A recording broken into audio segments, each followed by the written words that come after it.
that was one of my questions to you. What do you say to him? Did anyone wish Menendez good luck for next week for that sleazeball? But he's still showing up for his asking and talking about junk fees. Yeah. What if he's acquitted and runs for re-election? I guess we'll see. But what's clearly happened, he got lucky the last trial. I think there was one holdout, and he got off on that. And some people would say I should be more careful, or I should fly straight. But now he, thought it's like I can get away with anything, and then he tripled down on all of that. So. Have you talked to him at all? I don't know why he thinks it's awkward. I don't think it's awkward at all. And he perhaps even said to you that I'm not going anywhere. And I said, no, you are. You're going somewhere. It's going to be a trial or an election, and it's actually both, as I thought. And he won't be around much longer. That would be my bet. And just on the Israel decision by the president to decide to withhold this shipment if it moves forward with a major incursion to Rafah, you're concerned about it. Is that right?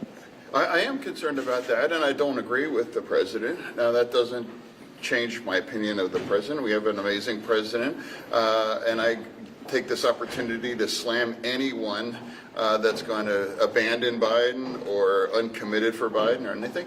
Democrats, we can agree or disagree on certain issues, and that's where I'm at on that. And overall, the president has an incredibly great, strong connection and commitment to Israel.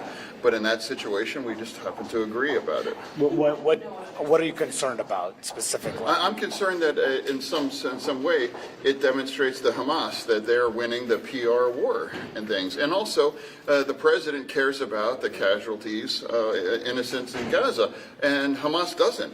I mean, that's part of the plan.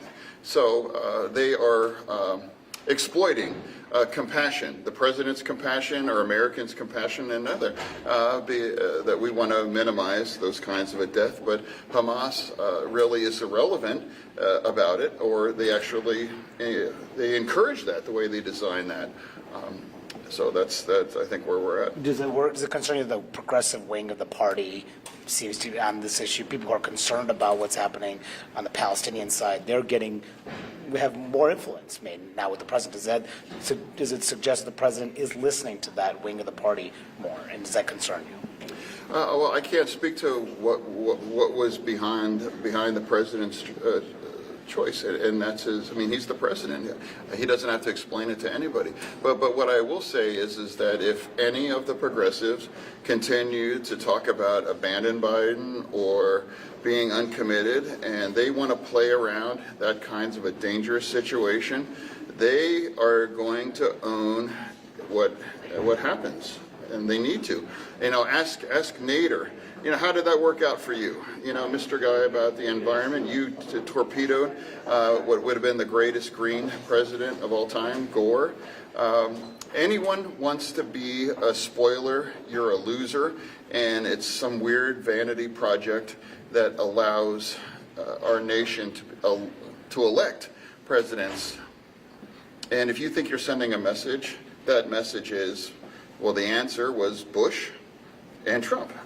And I don't think those were the kinds of answers that a lot of Democrats appreciated. Senator, one quick one on the FDIC. Wondering your level of confidence in Martin Grunberg to run the agency amid the scathing independent investigation that came out this week. Wait, I'm sorry, what was the question? The FDIC, there was an independent report that came out this week detailing years of sexual harassment and discrimination at the FDIC. How confident are you with leadership there, particularly the head, Martin Grunberg?